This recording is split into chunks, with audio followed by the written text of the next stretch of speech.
रहेगा। दो चर का मतलब एबीसीडी वाला है ना। और रैखिक समीकरण का मतलब क्या होता है? जिसका घात एक हो उसको कहते हैं रैखिक। अभी पढ़ा है ना। रैखिक बहुपद किसे कहते हैं? जिसका घात एक हो उसको कहते हैं रैखिक। इसमें रैखिक मतलब जिस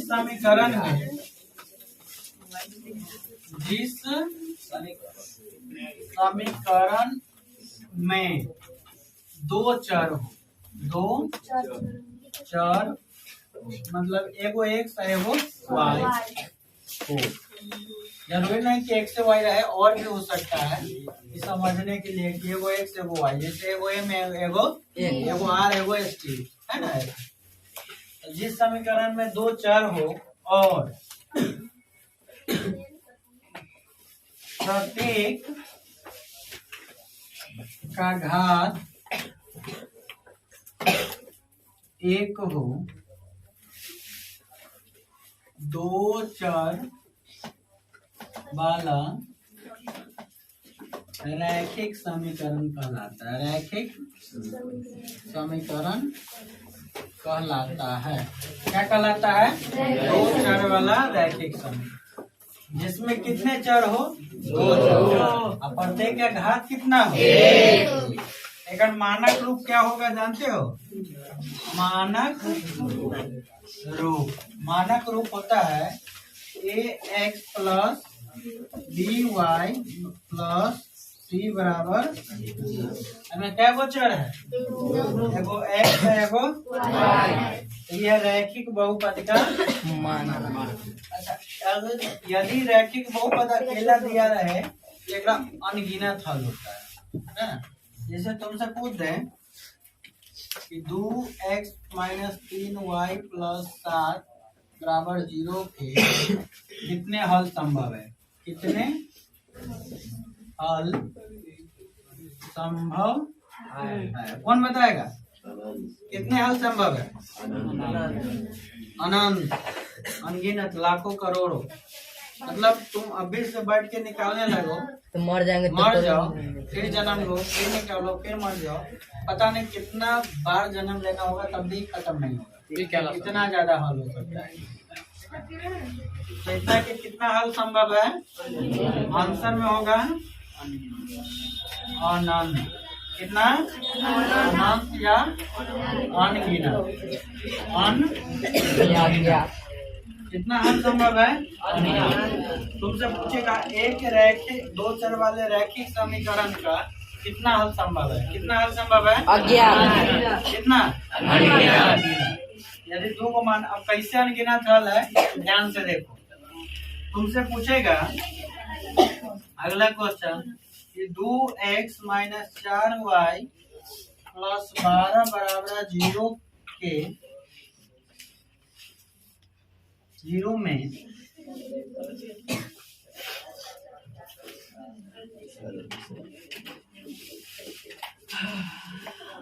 एक हल बता। एक हल बताना है, अभी दो हल बताना है, तीन हल बताना है, कुछ नहीं करना है। ध्यान से देखें, अगर कितना हल बताना है? एक। तो अपना मन से x के मान को छोड़ रख दो, y के मान आपसे निकल जाएगा। ठीक है, एक में रखना है, या y के मान को छोड़ रख दो, x का मान निकल जाएगा। ऐसा नहीं कि दोनों के मान रख दो, तो गलत हो जाएगा, है ना। तो हम बताओ x का मान कितना रख दें? चलो 0 रख देते हैं। x बराबर 0 रखने पर अब जहाँ जहाँ x है वहाँ क्या रख देंगे? 0 रखेंगे। तो यहाँ रखेंगे 2 गुने 0 क्या किए हैं? x का मान कितना रख रहे हैं? 0। खाली x के ना रख रहे हैं, तो y के नहीं रखेंगे। माइनस 4y प्लस 12 बराबर 0। तो 0 हो गया ना। इधर कितना हो जाएगा? माइनस 4y बराबर माइनस 12। कैसे हो गया? 12 को 9 वही साइड ले गया, है ना। जब इस साइड से वही साइड गया तो प्लस वाला माइनस बन जाता है और माइनस वाला प्लस। ये हो गया कितना? आगे लिखेंगे तो ये हो जाएगा y बराबर -12/-4 कट जाएगा 3 बार में माइनस माइनस y का मान आ गया। एक हल कितना हुआ जानते हो? नहीं 3 नहीं हुआ, एक हल हुआ 0, कितना हल हुआ 0, इसका एक हल ई निकला, खाली 0 रखेंगे तो गलत है, खाली 3 भी नहीं 0, इसका एक हल कितना हो गया 0, अब इसमें समीकरण तुमको देगा, कहेगा y के मान 5 है तो x के मान बता दोगे? कट कर इसको पहले नोट, इसको बनाएंगे कैसे देखो ध्यान से। समीकरण क्या दिया हुआ है 3x + 6y बराबर 18 दे लेना है जी। 100 के मान दे ले, x का मान देना है ना 2, तो x का मान कह रहा है 2 रखो, तो x जहाँ है वहाँ क्या रखेंगे 2, 3 गुने कितना 2 का लकीर 0 का लकीर 2 दे दिया हुआ मान, ठीक ना, प्लस 6y बराबर 18, 3 दूना 6 प्लस 6y बराबर 6y बराबर 18 दी है करे, 6 इधर प्लस है, इधर जाएगा तो क्या हो जाएगा माइनस हो जाएगा, 18 में से 6 घट गया है ना, 6y का मान आया y बराबर कितना होगा 12 में 6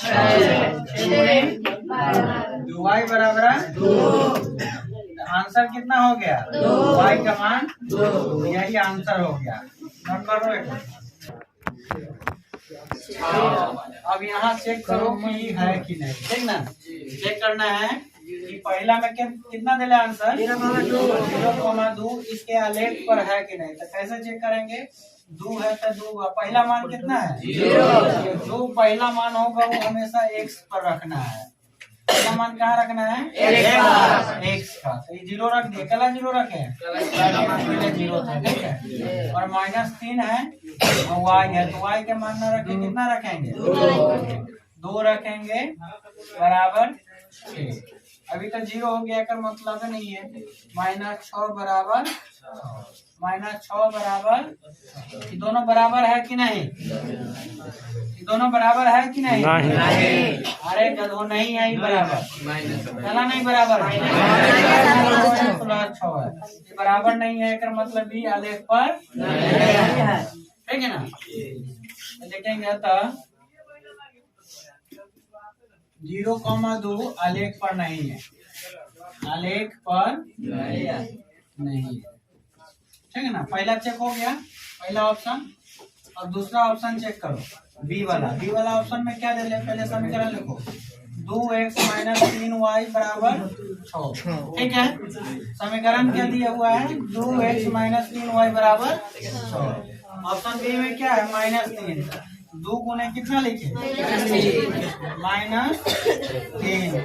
-3 गुने कितना लिखे 2 बराबर 3 दूना -3 दूना बराबर 6, 6 को दोनों घटेगा, दोनों माइनस, तो इस समान चिन्ह हुआ कि असमान चिन्ह, समान चिन्ह में हमेशा क्या होता है जुड़ जाता है, 6 को 12, दोनों में माइनस बराबर 6, ये दोनों में समान हुआ नहीं हुआ, तो ये भी होगा बिंदु आलेख पर, नहीं होगा।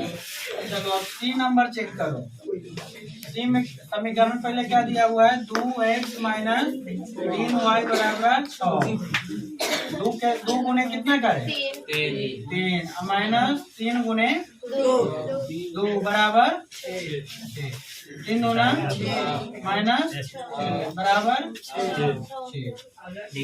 ये हो गया 0 बराबर, ये दोनों बराबर है, तो ये भी आलेख पर नहीं, तो सही आंसर कौन होगा इनमें से, ठीक है, इस तरह से चेक करते हैं 1 नंबर आ जाएगा बना।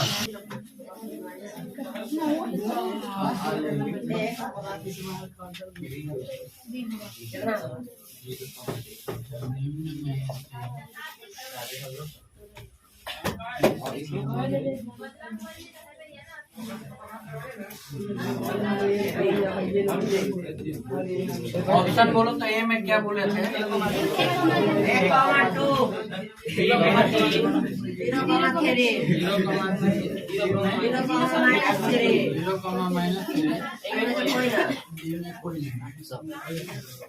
इनमें से कोई नहीं। देखो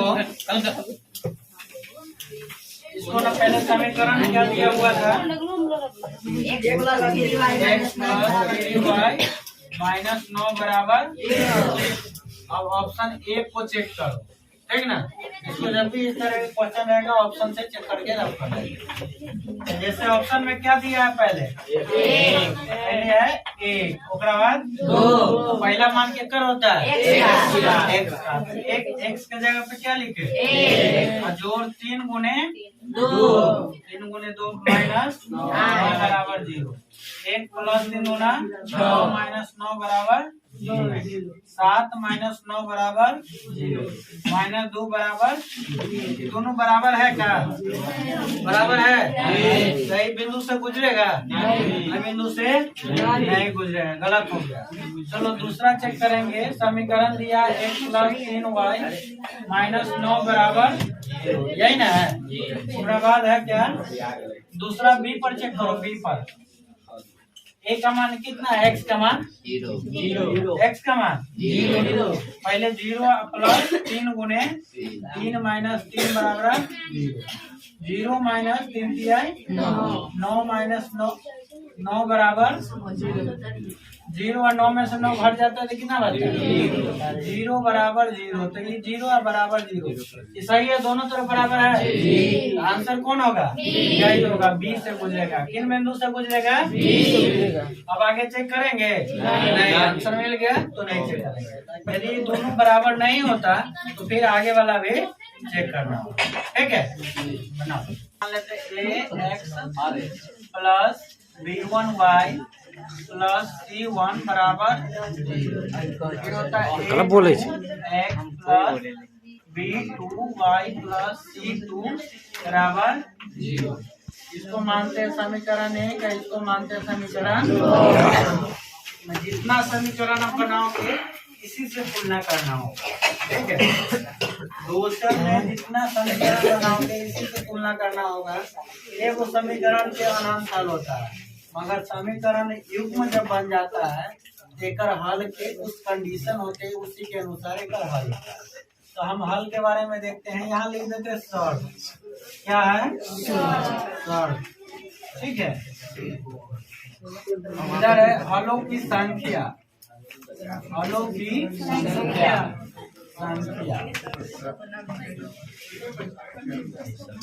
इधर है ग्राफ।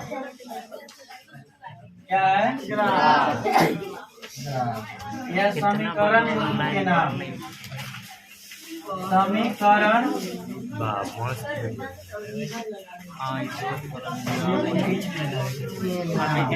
इतना चीज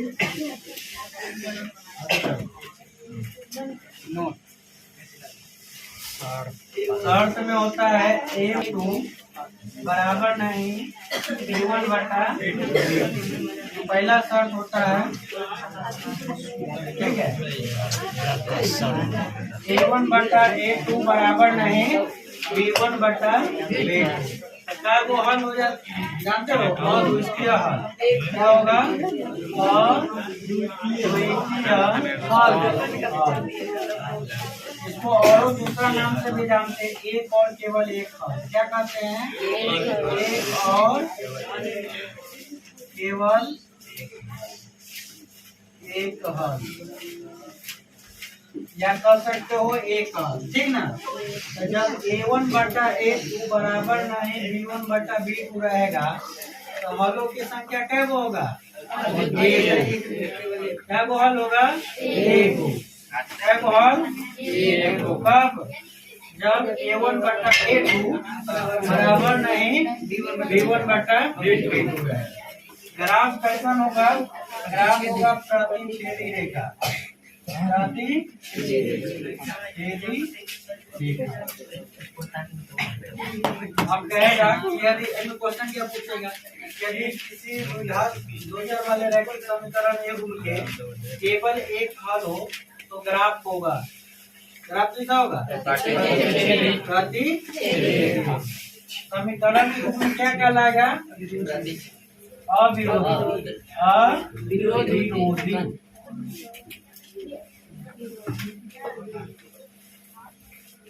दूसरा है A1 बटा A2 बराबर B1 बटा B2 बराबर नहीं C1 बटा C2। दूसरा ये शर्त है A1 बटा A2 बराबर नहीं बराबर B1 बटा B2 बराबर नहीं C1 बटा C2। तो हलों के संख्या क्या होगा? इधर होगा कोई हल नहीं, कोई हल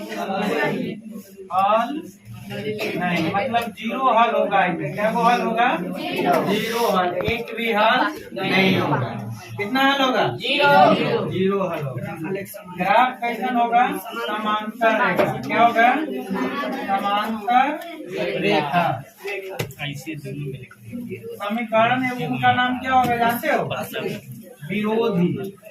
विरोधी क्या होगा? विरोधी।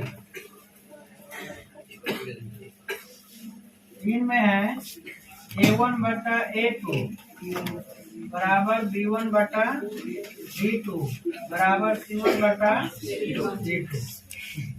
अगर इतना रहता है ही तो एक अनेक हल होता है। अनेक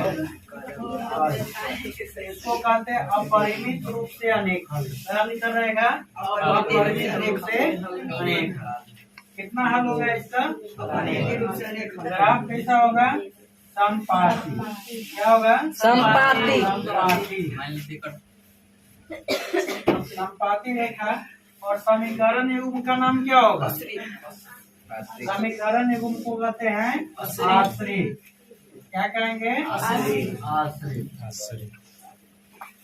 तो फिर देख लो इसका दूसरा हम कहते हैं संगत। क्या कह सकते हैं? संगत। एक कहते हैं असंगत। असंगत। और इसको भी कहते हैं संगत। संगत ये भी नाम होता है। संगत असंगत भी। असंगत मतलब विरोधी। अब तुमसे क्वेश्चन क्या क्या पूछेगा ध्यान से देखो सीखो। तुमको कहेगा कि किसी दो चर वाले रैखिक समीकरण युग्म के ग्राफ प्रतिच्छेदी रेखा है तो समीकरण युग्म कहलाता है। विरोधी, आश्रित, संगत क्या कहलाता है? ये सब कहलाएगा। जब प्रतिच्छेदी रेखा है तो क्या कहलाएगा? अविरोधी। क्या कहलाएगा? अविरोधी। इसको संगत भी कह सकते हैं। ठीक है। जब कोई हल ना होगा तो ग्राफ कैसन होगा? और कोई हल ना होने का शर्त क्या है? A1 बटा बराबर C1 बटा C2। अगर तुमसे पूछ लेगा कि किसी समीकरण युग्म के हल अपरिमित रूप से अनेक है, इसका ग्राफ होगा प्रतिच्छेदी रेखा, समांतर रेखा, समपाती रेखा, इनमें से कोई नहीं। क्या होगा? यदि अनेक हल है तो ग्राफ समपाती रेखा। केवल ये टेबल याद है तो तुमको 2 या 1 नंबर, कम से कम 1 नंबर आ जाएगा। ठीक है, इसको बढ़िया से याद कर लेना, नोट कर लेना।